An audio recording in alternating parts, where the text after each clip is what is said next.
नमस्कार, NB news देख रहे हैं आप और मैं हूं आपके साथ मुस्कान। स्वागत है आप सभी का राजधानी लाइव में। तो बात सबसे पहले राजधानी दिल्ली की कर लेते हैं, जहां पर दिल्ली के उप मुख्यमंत्री मनीष सिसोदिया को लंबी पूछताछ के बाद सीबीआई ने गिरफ्तार कर लिया है। इस दौरान पुलिस द्वारा सुरक्षा के पुख्ता इंतजाम किए गए हैं। मनीष सिसोदिया की गिरफ्तारी पर सीबीआई का कहना है कि पूछताछ के दौरान मनीष सिसोदिया सहयोग नहीं कर रहे थे। आपको बता दें कि सीबीआई द्वारा मनीष सिसोदिया से लगातार 8 घंटे चली पूछताछ के बाद उन्हें गिरफ्तार किया गया है। इससे पहले आम आदमी पार्टी ने आशंका जताई थी कि सिसोदिया की गिरफ्तारी हो सकती है। इस कारण सुबह से आम आदमी पार्टी के कार्यकर्ता द्वारा दिल्ली की सड़कों पर हंगामा किया गया। आपको बता दें कि मनीष सिसोदिया को सबूतों को नष्ट करने के आरोप में भी गिरफ्तार किया गया है। आरोप है कि इसमें सिसोदिया की मिलीभगत है। सीबीआई ने इस मामले में इससे संबंधित अधिकारी के बयान को भी मद्देनजर रखा, जिसमें अधिकारी ने सीबीआई को दिए अपने बयान में कहा था कि एक्साइज पॉलिसी तैयार करने में मनीष सिसोदिया ने अहम भूमिका निभाई थी।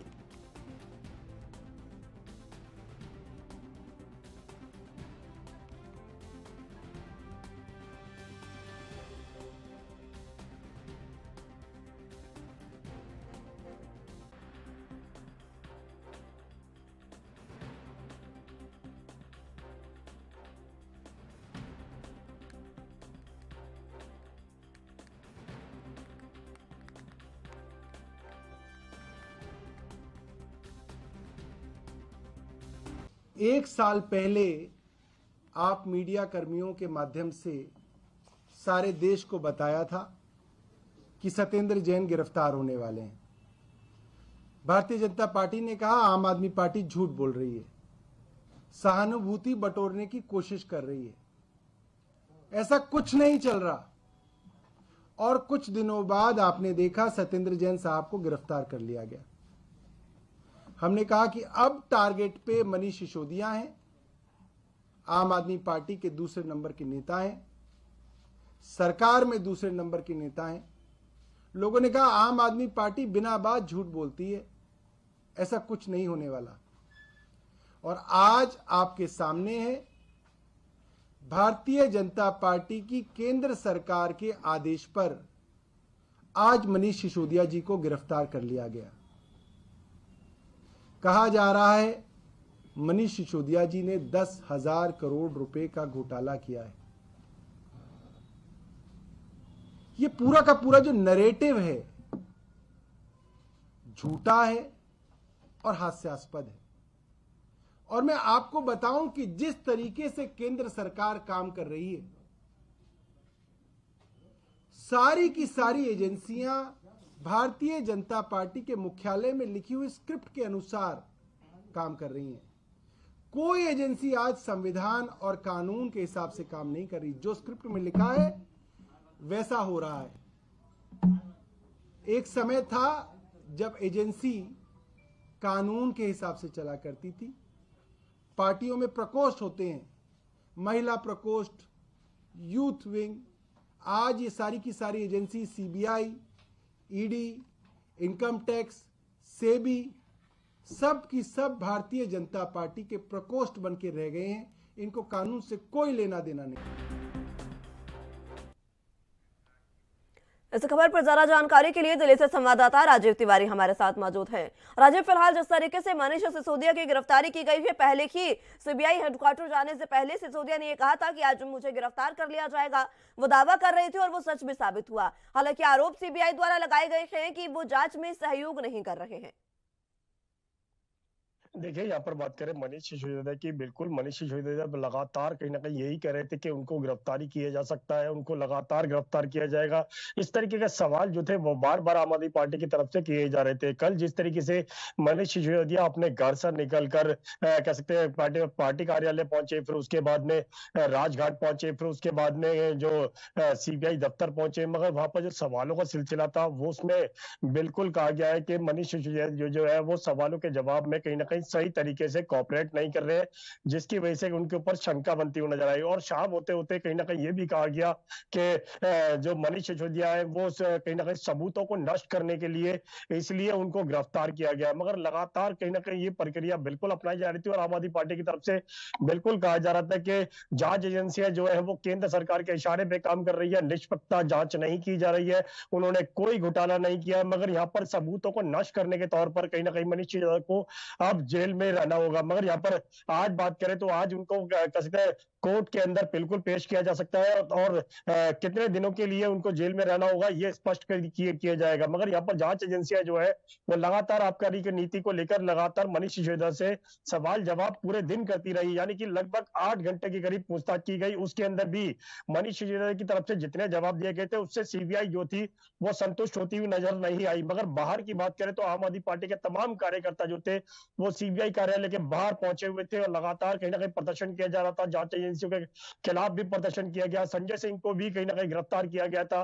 तमाम कोशिशें जरूर की गई थी आम आदमी पार्टी की तरफ से कि सरकार के खिलाफ प्रदर्शन किया जाए और यहाँ तक कि जांच एजेंसियों के खिलाफ जो है वो नारेबाजी भी की गई और यहाँ तक कि कुछ शब्दों का इस्तेमाल ऐसा किया गया था जो प्रधानमंत्री के खिलाफ थे। मगर यहाँ पर जिस तरीके से जैसे प्रधानमंत्री की बात करें तो उनके खिलाफ जो नारेबाजी की जा रही थी उसको लेकर भी कहीं संजय सिंह को गिरफ्तार किया गया और तमाम कार्यकर्ताओं को गिरफ्तार किया गया। मगर मनीष सिसोदिया की जो गिरफ्तारी है वो सिर्फ जांच में सहयोग ना करने को लेकर और सबूतों को नष्ट करने के लेकर उस तरीके की कह सकते हैं कार्रवाई उसके तहत ही सीबीआई के द्वारा उनको गिरफ्तार किया गया। मगर अभी तक कहीं ना कहीं आरोप प्रत्यारोप जरूर देखने को मिल रहा है।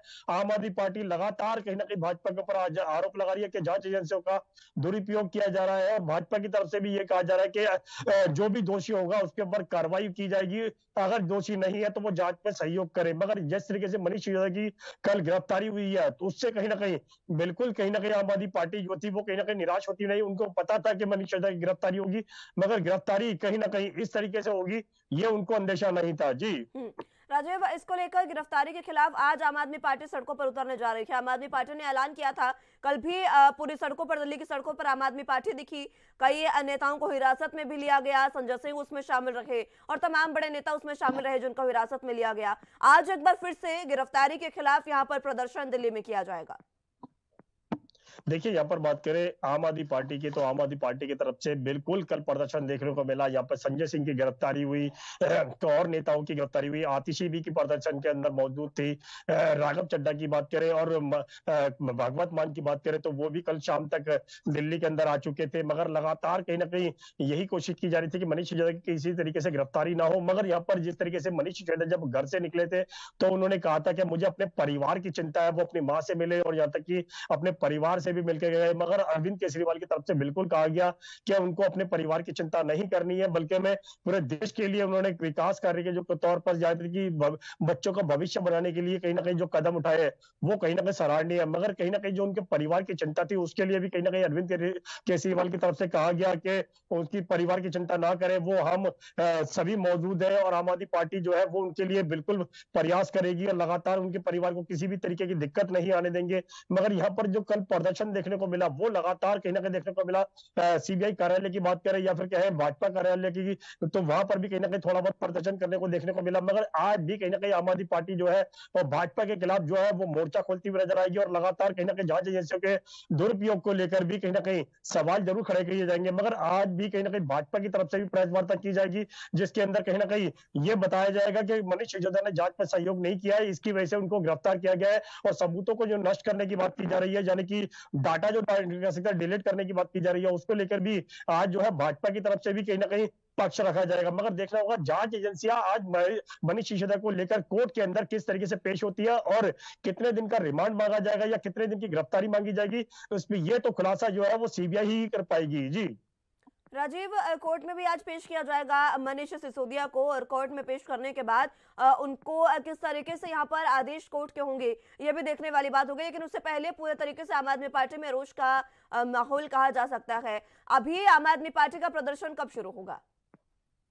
देखिए, यहाँ पर बात करें आम आदमी पार्टी की, तो आम आदमी पार्टी जो है वो कहीं ना कहीं अब गुस्से में आ चुकी है। यहाँ तक कि कोशिश ये भी की जाएगी कि कोर्ट के बाहर भी प्रदर्शन किया जाए, ताकि मनीष सिसोदिया की जो गिरफ्तारी को लेकर जो सीबीआई की तरफ से जो कार्रवाई की गई है उसके खिलाफ भी खड़े होते नजर आए। और यहाँ तक कि आज भाजपा मुख्यालय के बाहर भी कहीं ना कहीं आम आदमी पार्टी के जो लोग हैं वो प्रदर्शन करेंगे। मगर लगातार कहीं ना कहीं जो लड़ाई है वो अभी भी कहीं ना कहीं जमीन पर देखने को मिल रही है। लगातार एक दूसरे के ऊपर आरोप लगाए जा रहे हैं। यहाँ तक कि आबकारी नीति को लेकर जिस तरीके से मनीष सिसोदिया से पूछताछ की गई, और उसके अंदर भी लास्ट समय यानी कि लगभग 8 घंटे की पूछताछ की गई, और उसके बाद उनको बताया गया कि उनको गिरफ्तार कर लिया गया है। और यही अंदेशा जो है वो लगातार आम आदमी पार्टी की तरफ से बिल्कुल कहा जा रहा है कि मनीष सिसोदिया की गिरफ्तारी हो सकती है, क्योंकि पहले ही सत्येंद्र जैन की गिरफ्तारी की जा चुकी है। और अब मनीष सिसोदिया की गिरफ्तारी हुई है, और उसके बाद तीसरा नंबर किसका होगा, इस पे भी कहीं ना कहीं सवाल खड़ा होता नजर आ रहा है। मगर यहाँ पर आम आदमी पार्टी जो है वो बार बार यही कह रही है कि दिल्ली के विकास के लिए जितने भी प्रयास किए गए हैं, और यहाँ तक कि बच्चों के स्कूलों के लिए बेहतर शिक्षा का इंतजाम किया गया है, जो स्कूलों को बेहतर किया गया, सरकारी स्कूलों के अंदर कहीं ना कहीं पहले शिक्षा इतनी बेहतर नहीं थी, मगर ये सारे प्रयास जो है वो मनीष सिसोदिया के द्वारा किए गए। मगर यहाँ पर आबकारी नीति को लेकर भी कहीं ना कहीं सवाल खड़ा किया जा रहा है कि आबकारी नीति को जब बनाया गया था, इसके अंदर मनीष सिसोदिया का बहुत बड़ा रोल था, और कहीं ना कहीं जो उसके अंदर जो आबकारी नीति के तहत जो शराब की दुकानों के लाइसेंस दिए गए थे, उसके अंदर भी कहीं ना कहीं जो बड़ा घोटाले का नाम लिया जा रहा है, उसमें के अंदर भी मनीष सिसोदिया का नाम ही लिया जा रहा है। मगर देखना होगा सीबीआई आज कोर्ट के अंदर किस तरीके से मनीष सिसोदिया को पेश करती है, उनका रिमांड लिया जाता है, उनको गिरफ्तारी कितने दिनों की होगी, और आम आदमी पार्टी जो है वो भाजपा के खिलाफ और जांच एजेंसी के खिलाफ कितना प्रदर्शन करेगी सड़कों पर, ये जरूर देखना होगा। जी ठीक है राजीव, बहुत शुक्रिया आपका हमारे साथ जुड़ने के लिए और तमाम अहम जानकारी हम तक पहुंचाने के लिए।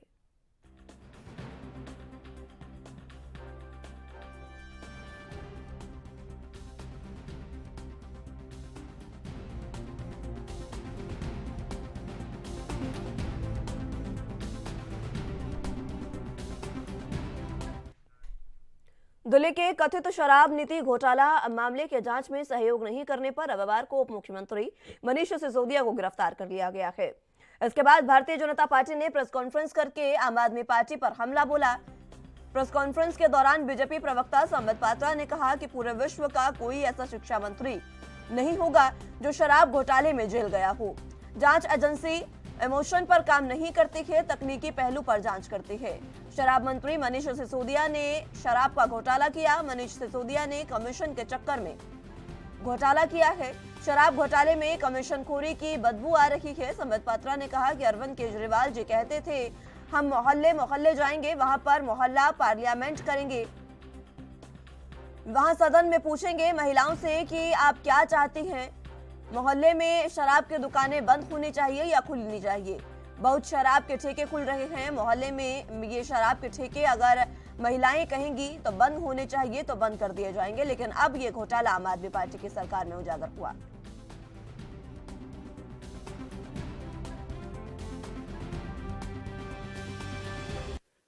भ्रष्टाचार के खिलाफ लड़ाई कभी आसान नहीं होता और उसमें गंभीरता और परिपक्वता की आवश्यकता होती है।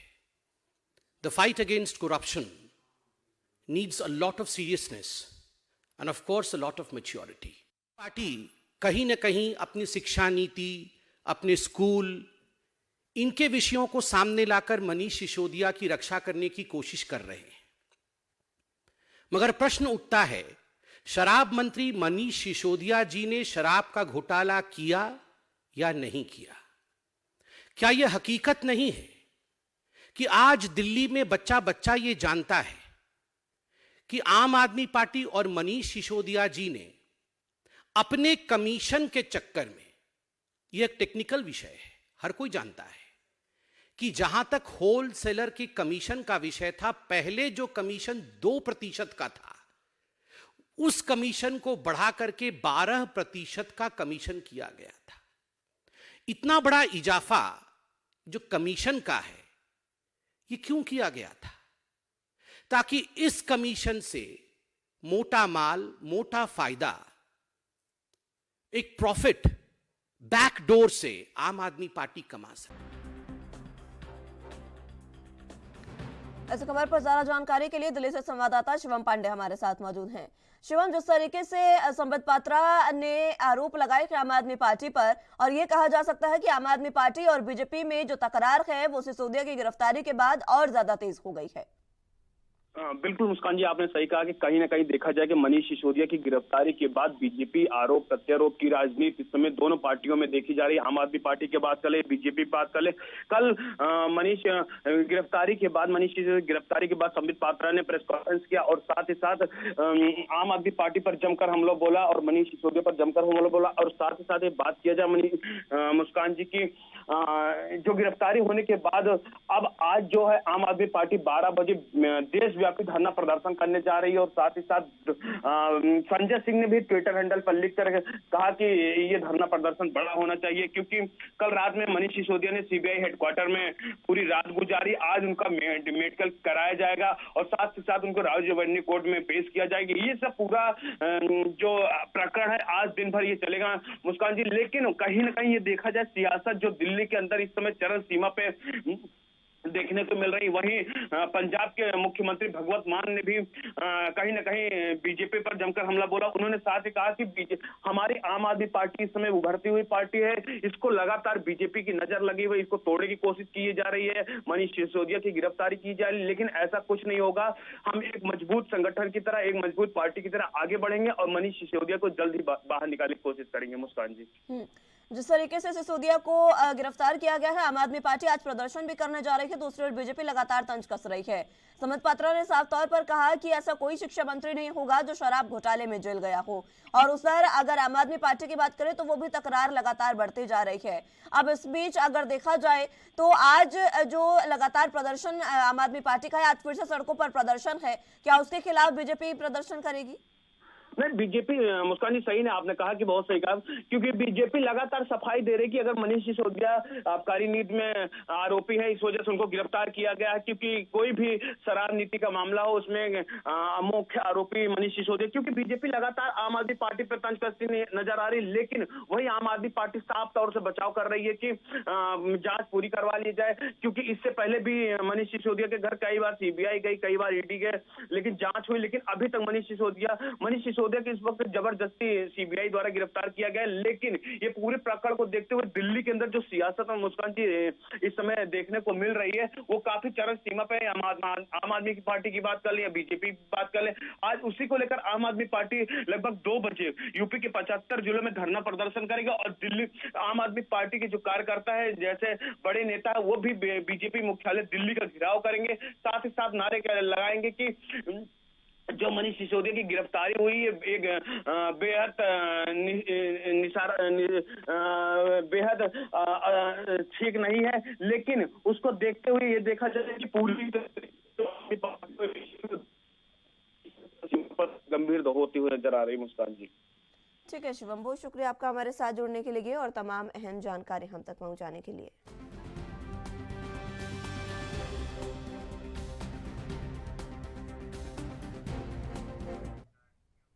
कांग्रेस महासचिव और यूपी कांग्रेस के प्रभारी प्रियंका गांधी ने कांग्रेस अधिवेशन के दौरान एक ऐसा बयान दिया जिससे उत्तर प्रदेश में बीजेपी के विरोधी दलों के लिए बड़ा संदेश गया है, जिसके बाद सवाल उठने लगा है कि क्या बीएसपी और समाजवादी पार्टी कांग्रेस महासचिव का ये संदेश मानेंगे। कांग्रेस महासचिव ने बीजेपी के खिलाफ लोकसभा चुनाव के लिए विपक्षी एकता का सीधे संदेश दिया। उन्होंने कहा कि लोकसभा चुनाव के मद्देनजर लोगों को बीजेपी के विरोधी सभी पार्टियों से एकजुट होकर लड़ने की उम्मीद है, लेकिन सबसे ज्यादा उम्मीद कांग्रेस से है।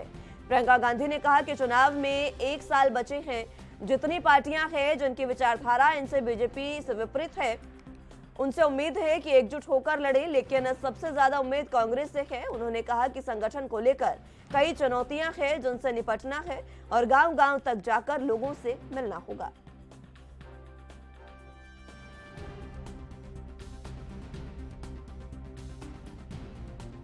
जब कश्मीर में थे तो मैं कुछ महिलाओं के साथ खड़ी थी, यात्रा का इंतजार कर रहे थे हम।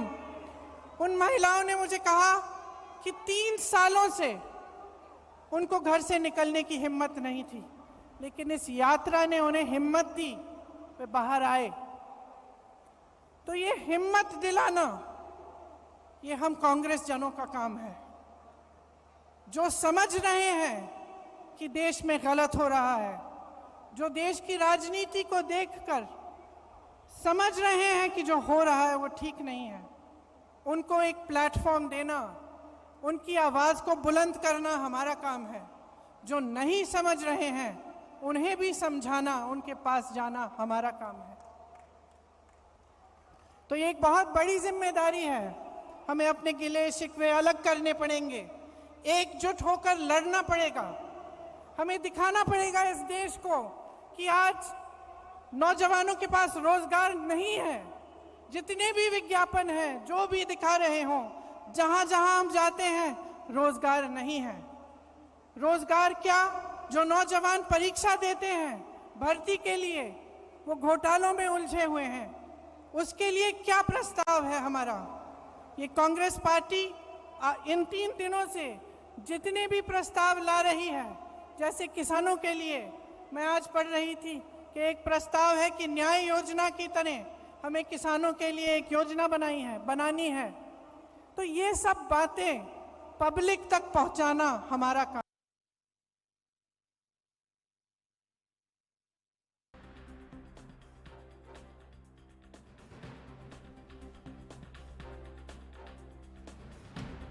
बता दें कि कांग्रेस महासचिव प्रियंका गांधी ने उत्तर प्रदेश को अपने संबोधन में बड़ा संदेश दिया है। उन्होंने साफ तौर पर कहा कि सभी विपक्षी पार्टियों को एकजुट होना होगा और एकजुट होकर लड़ना होगा। यही एकजुटता जो है वो बीजेपी को सत्ता से हटा सकती है और लोग ये उम्मीद कर रहे हैं कि जो सभी विपक्षी पार्टियां हैं, बीजेपी की विरोधी पार्टियां हैं, वो एकजुट होकर लड़े। इस दौरान प्रियंका गांधी ने कहा कि सबसे ज्यादा उम्मीद लोगों को कांग्रेस से है। अब ये देखना होगा कि ये जो संदेश उत्तर प्रदेश को दिया गया है, चाहे वो बसपा हो या फिर समाजवादी पार्टी हो, ये कांग्रेस महासचिव प्रियंका गांधी का संदेश मानेंगे या नहीं, ये देखने वाली बात होगी। क्या अखिलेश यादव और मायावती अपना फैसला बदलेंगे और एक बार फिर से कांग्रेस के साथ एकजुट होकर चुनाव लड़ेंगे?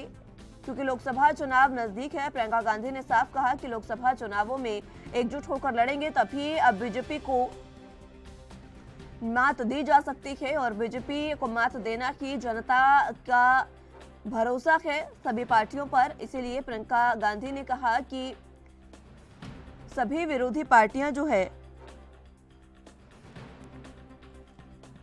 वो 2024 में एकजुट होकर चुनाव लड़ें।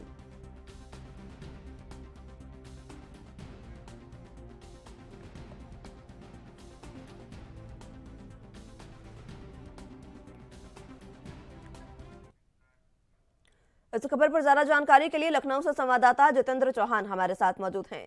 जितेंद्र, जिस तरीके से कांग्रेस का महाधिवेशन हुआ उसमें प्रियंका गांधी ने जो संदेश दिया है उत्तर प्रदेश के लिए, ये काफी अहम है। एक बार फिर से एकजुटता का संदेश कांग्रेस लेकर आई है, प्रियंका गांधी ने ये संदेश दिया है। इस पर अब क्या लगता है, आने वाले समय में क्या उत्तर प्रदेश में गठबंधन देखने को मिल सकता है सभी विपक्षी पार्टियों का?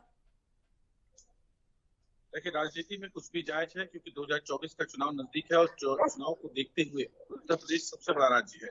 80 लोकसभा सीटें हैं और जाहिर सी बात है कि लोकसभा सीटों में सामने नजर आ रहा है। और कांग्रेस अधिवेशन में प्रियंका गांधी ने बात कही, उन्होंने कहा कि कांग्रेस कहा कि बीजेपी विरोधी दलों के लिए एक बड़ा संदेश देने का काम किया। उन्होंने कहा कि सवाल उठाने के लगता है कि क्या बीएसपी और समाजवादी पार्टी कांग्रेस का संदेश मानेगी, ये बात कहीं न कहीं। और उन्होंने प्रियंका वाड्रा ने अपने बयानों में अधिवेशन के दौरान कहा कि साथ ही साथ होकर लड़ना चाहिए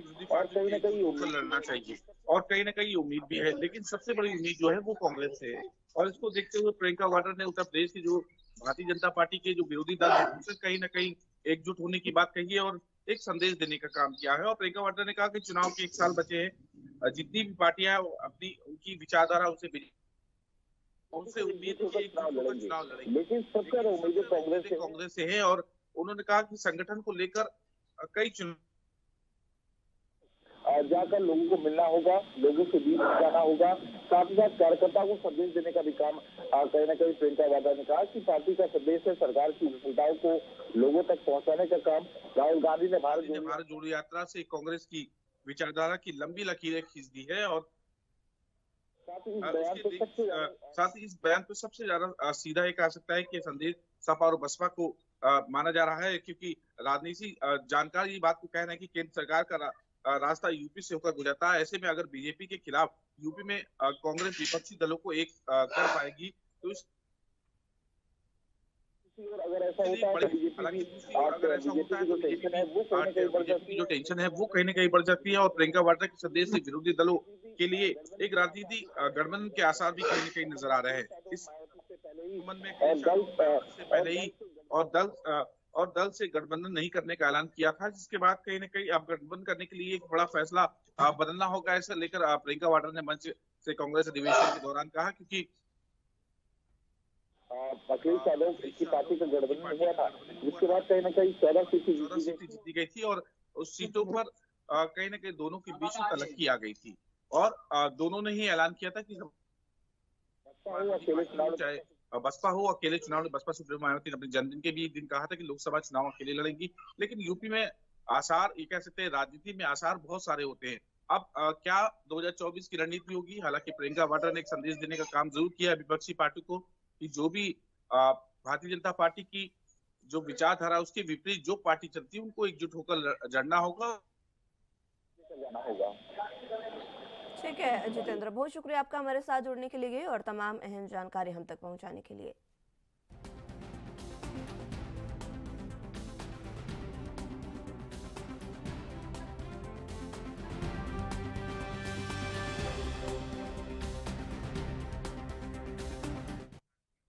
बुलेटिन में फिलहाल वक्त एक छोटे से ब्रेक का है, फौरन हाजिर होंगे।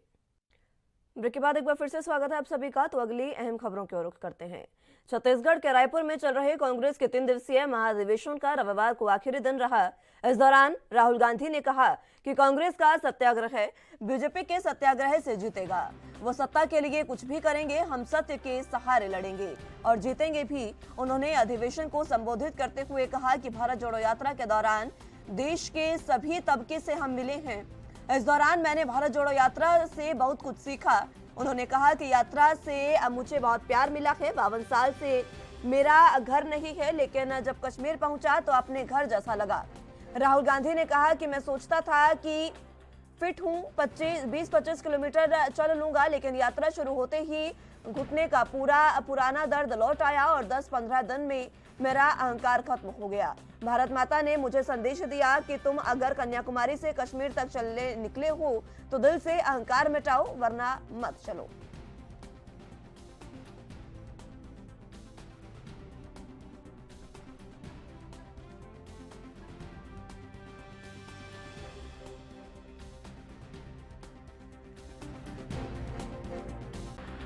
मैंने अपने आप से पूछा कि भाई मेरी जिम्मेदारी क्या बनती है। अब मैं चल रहा हूं, भारत का दर्शन करने निकला हूं, भारत को समझने के लिए निकला हूं। हजारों लाखों लोग चल रहे हैं, भीड़ है, मेरी क्या जिम्मेदारी है?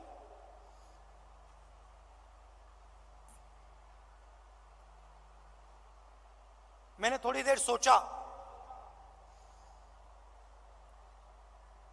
और फिर मेरे दिमाग में एक आइडिया आया।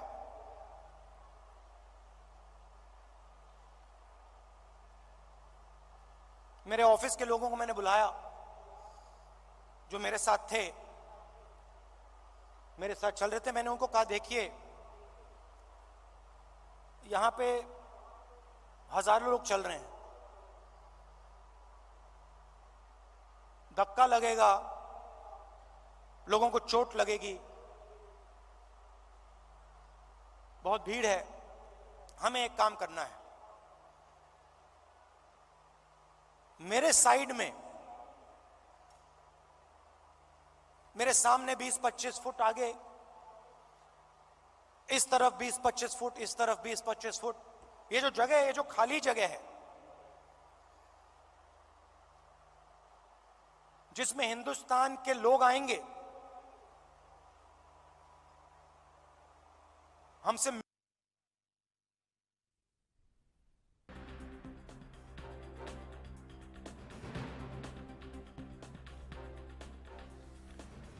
इस खबर पर ज्यादा जानकारी के लिए रायपुर से संवाददाता जादास मानिकपुरी हमारे साथ मौजूद हैं। जादास, फिलहाल जिस तरीके से कांग्रेस का महाधिवेशन का अंतिम दिन कल रहा, इस महाधिवेशन के बाद हाथ से हाथ जोड़ो अभियान भी वहां रहा और जो पूरी वहां की कांग्रेस महाधिवेशन की चीजें रही, विस्तार से बताएं। जी बिल्कुल। कांग्रेस रायपुर में कांग्रेस के महाधिवेशन के बाद जो है हाथ से हाथ जोड़ो जनसभा का आयोजन किया गया। इसमें कांग्रेस के तमाम सीनियर नेताओं ने जनता को संबोधित किया और बीजेपी पर जमकर निशाना साधा है। और वहीं कांग्रेस अध्यक्ष मल्लिकार्जुन खड़गे ने कहा कि बीजेपी जो है वो कितने लोग आजादी के लिए जेल गए हैं, वे लोग नौकरी में लगे थे, आज बोलते हैं हम लोग देशभक्त हैं। मेरी 56 इंच की छाती है, तेरी 56 इंच की छाती, हम क्या करेंगे, हजारों लोग जो है वो भूखे मर रहे हैं। तो इस तरीके के जो बयान है कल मल्लिकार्जुन खड़गे जो कांग्रेस के राष्ट्रीय अध्यक्ष है उनका बयान आया है। और 3 दिन के इस अधिवेशन में कांग्रेस के तमाम जो बड़े नेता वो जुड़े हुए थे, चाहे सोनिया गांधी हो, चाहे राहुल गांधी हो, चाहे प्रियंका गांधी हो। और कल इस अधिवेशन को प्रियंका गांधी ने भी संबोधित किया और उन्होंने भी यह कहा कि छत्तीसगढ़ में मैं पहली बार आई हूँ, छत्तीसगढ़ के लोग काफी अच्छे हैं। और इस अधिवेशन के बारे में भी उन्होंने कहा कि जिस तरीके से अधिवेशन संपन्न हुई है और जिस तरीके से अधिवेशन में जो कांग्रेस के संविधान में संशोधन किया गया और 85 संशोधन किए गए, उसमें से 6 प्रमुख थे, प्रमुख रूप से 6 जो है संशोधन वो किए गए। वही उन्होंने यह भी कहा कि छत्तीसगढ़ के बारे में जो है मेरी दादी मुझे बताया करती थी। साथ ही उनके सोनिया गांधी जो है कई बार छत्तीसगढ़ आ चुकी हैं, सोनिया गांधी भी कई बार छत्तीसगढ़ के बारे में उनसे चर्चा की हुई है। तो प्रियंका गांधी ने यह भी कहा, बीजेपी पर कहा कि छत्तीसगढ़ की जो सरकार है उनको ईडी के द्वारा, केंद्र की सरकार के द्वारा डराया जा रहा है, तो यह छत्तीसगढ़ के लोग जो है वो डरने वाले नहीं है। तो इस तरीके की जो तमाम बातें हैं कल जनसभा में की गई है। जी कांग्रेस के इस महाधिवेशन का छत्तीसगढ़ की अगर बात करें तो क्या असर रहा, क्योंकि विधानसभा चुनाव छत्तीसगढ़ में है, कांग्रेस की एकजुटता यहां पर देखने को मिली, और विधानसभा चुनावों पर किस तरीके का असर इस महाधिवेशन का होगा? जी निश्चित ही विधानसभा चुनाव में बहुत प्रभाव डालेगा ये जो अधिवेशन है वो कांग्रेसियों के लिए। खासकर कहा जाए तो कांग्रेसियों में जिस तरह के रिफ्रेश हुए हैं, पूरे देश के तमाम जो बड़े नेता है, कांग्रेस के तमाम जो बड़े नेता है वो यहाँ सम्मिलित हुए और उन्होंने अपना अपना संबोधन यहाँ कांग्रेस के जो 15,000 10,000 से भी ऊपर जो कांग्रेस के डेलीगेट्स आए थे उनको संबोधित किया। और आने वाली रणनीति, आने वाले चुनाव 2023 और 2024 की रोड मैप के लिए जो रणनीति बनाई गई है उसमें तमाम जो बातें हैं वो उभर के आई है। चाहे वह संविधान संशोधन की बात की जाए कांग्रेस की, उसमें 50% आरक्षण जो है ST SC OBC माइनॉरिटी को दिया जा रहा है। साथ ही जो उसमें यह निर्णय लिया गया कि 50 वर्ष से कम के लोगों को अब टिकट दी जाएगी, मतलब युवाओं को भागीदारी दी जाएगी। सीधे सीधे यह कहा जा रहा है कि यह राहुल और प्रियंका गांधी के नेतृत्व में अब जो है आगे के चुनाव लड़ी जाएगी। हालांकि मुख्यमंत्री भूपेश बघेल ने भी यह कहा है कि राहुल गांधी के नेतृत्व में आने वाले 2024 के लोकसभा चुनाव हम लड़ेंगे। तो इस तरीके से देखा जाए तो कांग्रेस जो है वो पूरे 2023 और 24 के चुनाव में की तैयारी के हिसाब से यहाँ जो है अधिवेशन किए हैं। और साथ ही जो इनका अधिवेशन जो सालों से चलते आ रहे हैं, कई सालों से चलते आ रहे हैं, तो छत्तीसगढ़ में प्रथम बार हुआ। तो इस वजह से देखा जा सकता है कि 2023 में विधानसभा चुनाव है, इसलिए और ज्यादा महत्वपूर्ण हो जाता है। ठीक है जादास, बहुत शुक्रिया आपका हमारे साथ जुड़ने के लिए और तमाम अहम जानकारी हम तक पहुंचाने के लिए।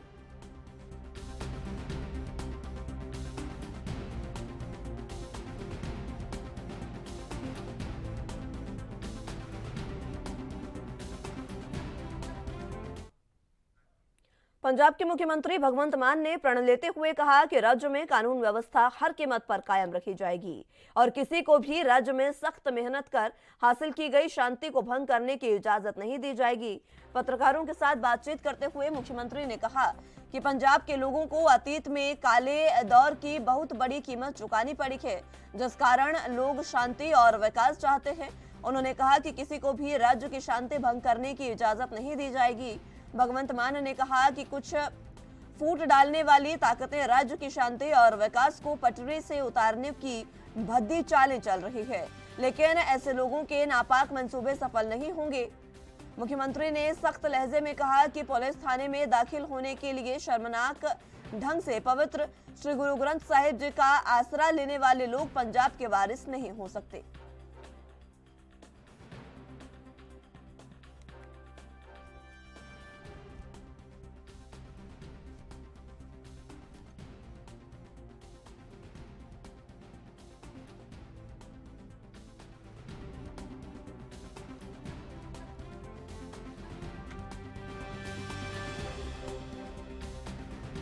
आपको बता दें कि पंजाब के मुख्यमंत्री भगवंत मान ने राज्य में बिगड़ती कानून व्यवस्था पर अपना बयान दिया है। उन्होंने साफ तौर पर कहा कि पंजाब की शांति भंग करने की इजाजत किसी को नहीं दी जाएगी। पंजाब में शांति कायम रखी जाएगी और किसी भी राज्य में सख्त मेहनत कर हासिल की गई शांति को भंग करने की इजाजत किसी को नहीं दी जाएगी।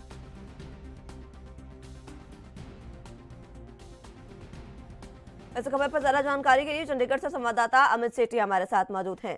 अमित, क्या कुछ अहम जानकारी? जिस तरीके से भगवंत मान ने साफ कहा है कि पंजाब की कानून व्यवस्था को किसी भी कीमत पर बिगड़ने नहीं दिया जाएगा। जी बिल्कुल मुस्कान, कल जो है पंजाब के जो सीएम है उन्होंने कहा है कि जो राज्य में जो आजकल जो कानून व्यवस्था है उसको जो है बिगड़ने नहीं दिया जाएगा।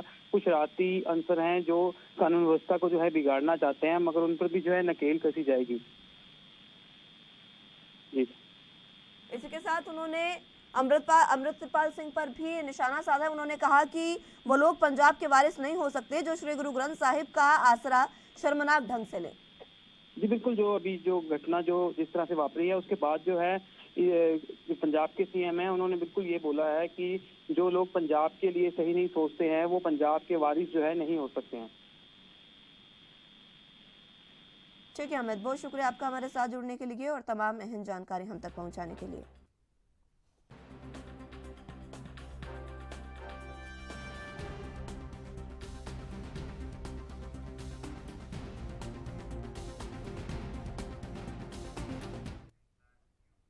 महाराष्ट्र विधानसभा का बजट सत्र आज से शुरू हो रहा है। ये सत्र 24 मार्च तक चलेगा। 9 मार्च को बजट पेश किया जाएगा। राज्यपाल रमेश बैस के अभिभाषण से सत्र की शुरुआत होगी।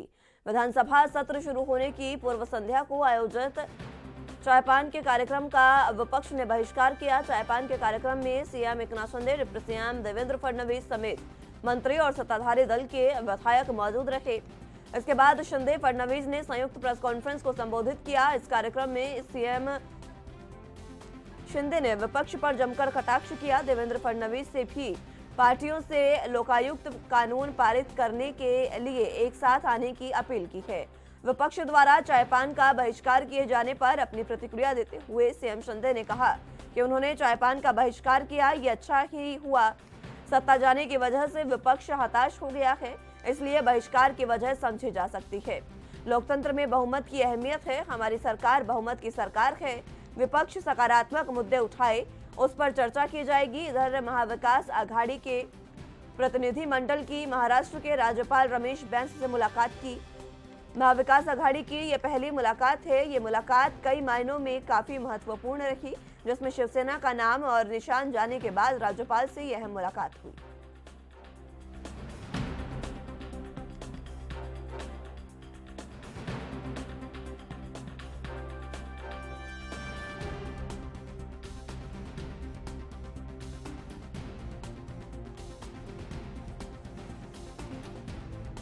तो आपको बता दें कि महाराष्ट्र विधानसभा का बजट सत्र जो है वो आज से शुरू हो रहा है। 24 मार्च तक ये बजट सत्र चलेगा, जिसमें 9 मार्च को बजट पेश किया जाएगा।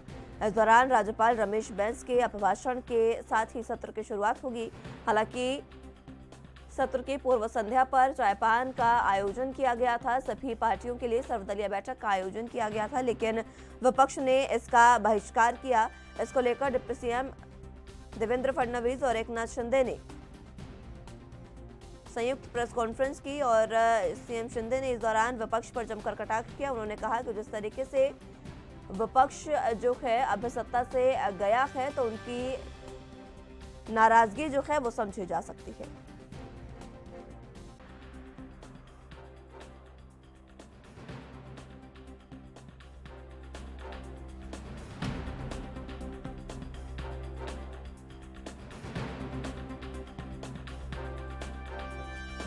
इसी के साथ सीएम शिंदे ने देवेंद्र फडणवीस से और सभी पार्टियों से लोकायुक्त कानून पारित करने के लिए एक साथ आने की अपील भी की है। आपको बता दें कि विपक्ष द्वारा चायपान का बहिष्कार किया गया, जिस पर प्रतिक्रिया देते हुए सीएम शिंदे ने कहा कि उन्होंने चायपान का बहिष्कार किया, ये अच्छा ही हुआ क्योंकि सत्ता जाने की वजह से विपक्ष हताश हो गया है।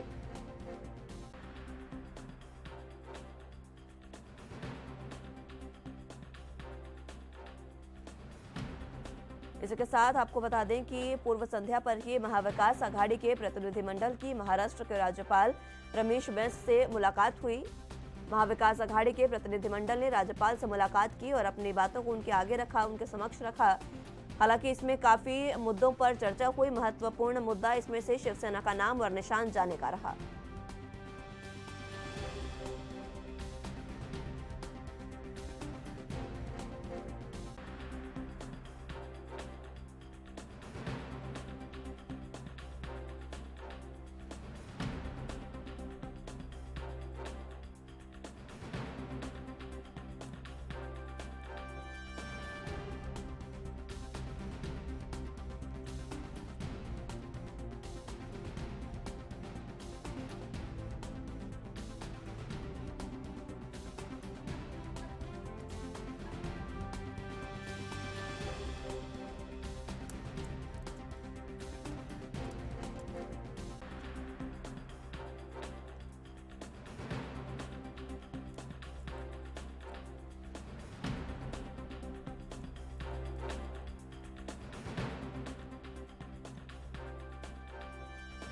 इस खबर पर ज्यादा जानकारी के लिए मुंबई से संवाददाता सत्यप्रकाश सोनी हमारे साथ मौजूद हैं।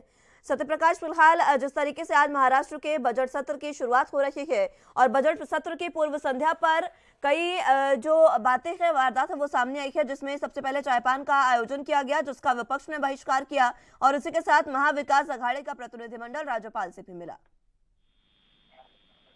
बिल्कुल मुस्कान जी, देखिए शिवसेना का नाम निशान जाने के बाद यह पहली बार हुआ जब रमेश बैस यानी कि महाराष्ट्र के राज्यपाल से विरोधी पक्ष नेता आज कल मुलाकात किए। इस दौरान उन्होंने कई विषयों पर चर्चा की है, खासकर जिस तरह से शिवसेना और निशान चला गया है। लेकिन आज से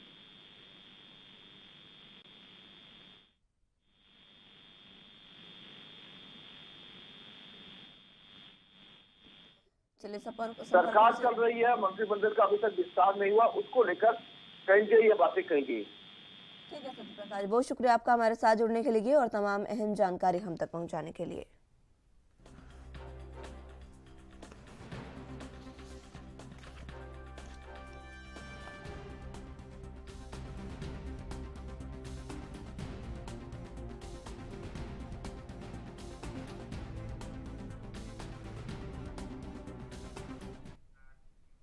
बुलेटिन में फिलहाल वक्त एक छोटे से ब्रेक का है, फौरन हाजिर होंगे। ब्रेक के बाद एक बार फिर से स्वागत है आप सभी का। तो अगली अहम खबरों की ओर रुख करते हैं। उत्तराखंड विधानसभा का बजट सत्र आगामी 13 मार्च से गैरसैंण में आयोजित किया जाएगा। इस बजट सत्र के दौरान वित्त मंत्री प्रेमचंद अग्रवाल उत्तराखंड के अगले 1 साल का बजट पेश करेंगे। इस बजट से ही उत्तराखंड के अगले 1 साल के विकास का खाका तैयार होगा। बजट सत्र को लेकर बीजेपी विधायकों में काफी उत्साह देखा जा रहा है। उनका कहना है कि उनके क्षेत्र में सड़क, बिजली, पानी, स्वास्थ्य, शिक्षा के साथ साथ युवाओं को रोजगार मुहैया कराए जाने के मुद्दे पर भी बातचीत है और ये मुद्दे प्रमुख हैं और इन पर प्रदेश सरकार की ओर से सकारात्मक पहल की जाएगी। लैंसडाउन के विधायक दिलीप रावत और उत्तरकाशी निर्दलीय विधायक संजय डोभाल ने बजट को लेकर अपनी प्रतिक्रिया दी है। उन्होंने कहा कि उन्हें उम्मीद है कि बजट में उनके विधानसभा क्षेत्र को प्रमुखता दी जाएगी और साथ ही संजय डोभाल ने कहा कि मेरे क्षेत्र में स्वास्थ्य की अधिक समस्या होने के कारण स्वास्थ्य भी मेरे क्षेत्रवासियों को ज्यादा उम्मीद है सभी समस्याओं का निस्तारण हो सकेगा।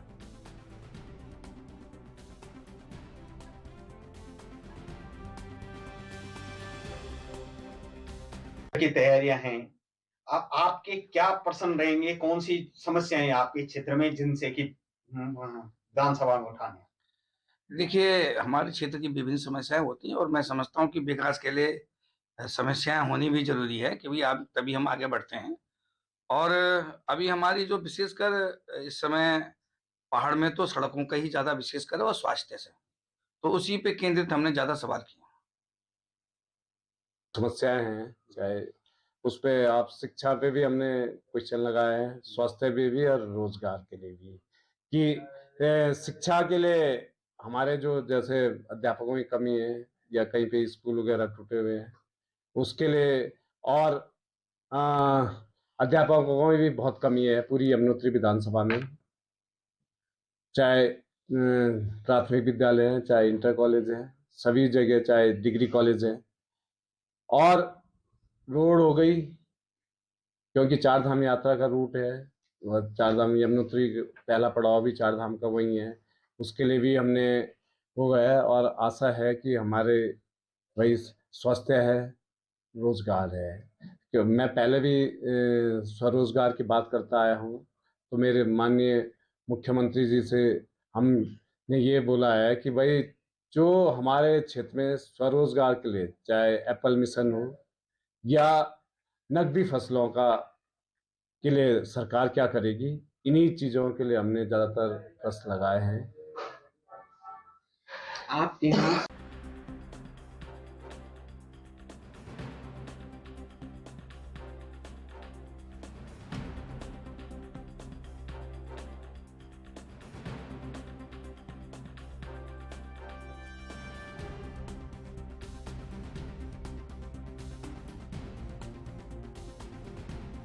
उत्तराखंड विधानसभा का बजट सत्र आगामी 13 मार्च से गैरसैंण में आयोजित किया जाएगा। आपको बता दें कि इस बजट सत्र से बीजेपी के तमाम विधायकों को काफी उम्मीदें हैं। उनका साफ तौर पर कहना है कि उनके इलाके में जो समस्याएं हैं वो उनका निस्तारण इस बजट में होगा और इस बजट सत्र में उन्हीं मुद्दों पर चर्चा भी की जाएगी। जो भी समस्याएं हैं, चाहे शिक्षा को लेकर हो या फिर स्वास्थ्य, पानी, सड़क, बिजली जैसी समस्याएं हो, इनका निस्तारण जो है वो इस बजट सत्र में किया जाएगा।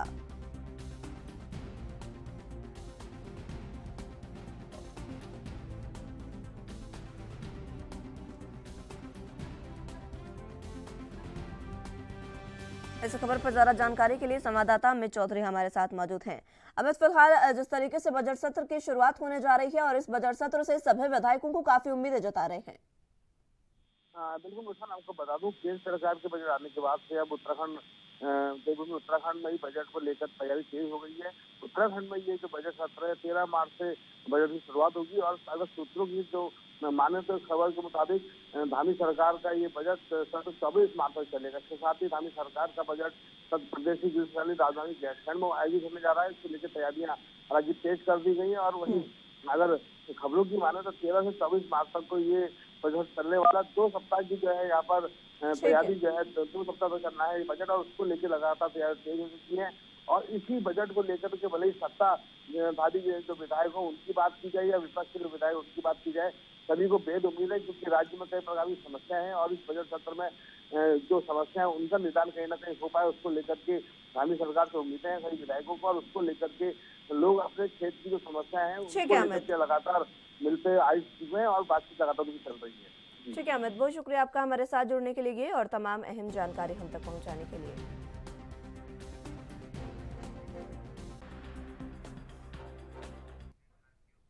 बुलेटिन में फिलहाल वक्त एक छोटे से ब्रेक का है, फौरन हाजिर होंगे। ब्रेक के बाद एक बार फिर से स्वागत है आप सभी का। तो अगली अहम खबरों की ओर रुख करते हैं। जम्मू कश्मीर सरकार ने देश विरोधी गतिविधियों में संलिप्त अधिकारियों और कर्मचारियों के खिलाफ कार्रवाई जारी रखी है।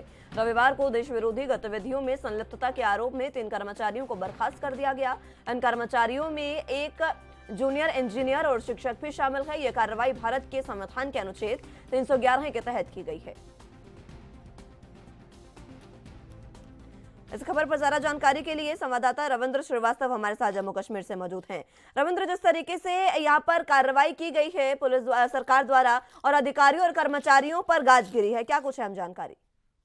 जी बिल्कुल, देखिए जिस प्रकार से जम्मू कश्मीर में कुछ सरकारी मुलाजिम जो हैं जिनकी राष्ट्र विरोधी गतिविधियां थी उन गतिविधियों में संलिप्त पाया गया है, जिसमें एक शिक्षक समेत 3 मुलाजिम जो हैं उनको बर्खास्त कर दिया गया है।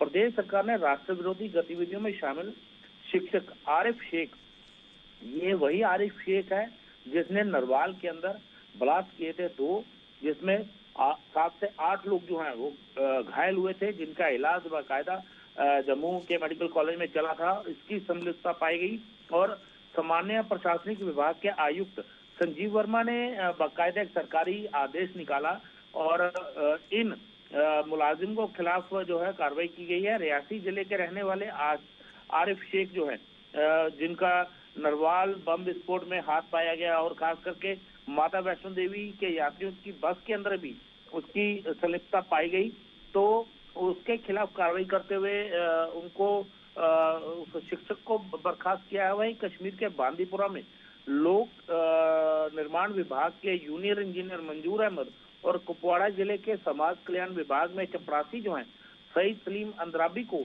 संविधान अनुच्छेद 311 के तहत बर्खास्त कर दिया गया है। कर्मचारी की बहुत शुक्रिया आपका हमारे साथ जुड़ने के लिए और तमाम अहम जानकारी हम तक पहुंचाने के लिए।